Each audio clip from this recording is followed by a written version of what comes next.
بسم الله الرحمن الرحيم. الإخوة والأخوات، تقدم لكم وزارة الصحة والحماية الاجتماعية هذا التصريح المتعلق بالحالة الوبائية لكوفيد 19 ببلادنا. بعد فترة بينية رابعة استمرت 3 أشهر تميزت بانتشار جد ضعيف لفيروس سارس كوف 2، عاد مستوى انتشار الفيروس ليرتفع من جديد كما كان متوقعا.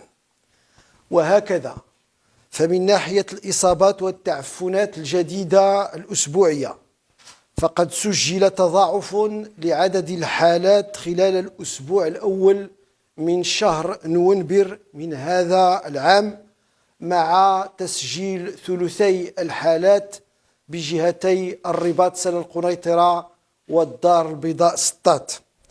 وارتفع معدل الإيجابية الأسبوعي بشكل ملحوظ إلى 2.1% في الأسبوع الأخير، بعدما ظل مستقرا في أقل من 1% لمدة أزيد من شهرين.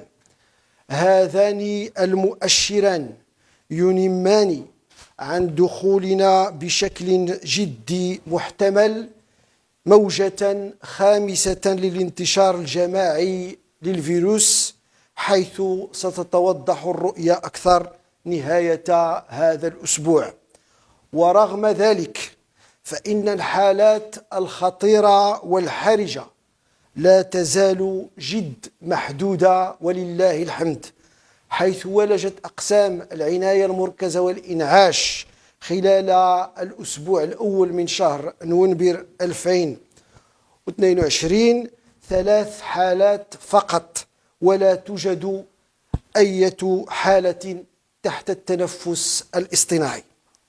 نفس الشيء بالنسبة لحالات الوفيات التي تعد الأقل في بلادنا منذ بداية الجائحة على الصعيد الوطني، رحم الله الجميع، حيث سجلت في المعدل حالة وفاة واحدة كل أسبوع خلال الفترة البينية الأخيرة.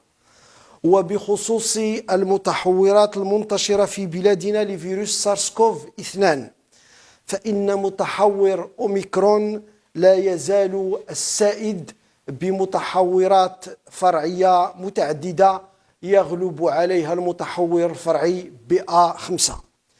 وعلاقة بالحملة الوطنية للتلقيح، فقد بلغ معدل التغطية بالجرعة المعززة الثالثة 18.7% من مجموع المواطنات والمواطنين المغاربة، مع معدل استمرارية يساوي 29.3%. ولهذا فإن وزارة الصحة والحماية الاجتماعية تدعو بإلحاح الأشخاص المسنين وذوي الهشاشة المناعية والمصابين بأمراض مزمنة إلى تلقي الجرعة المعززة ثم التذكيرية للرفع من مستوى المناعة ضد كوفيد الوخيم.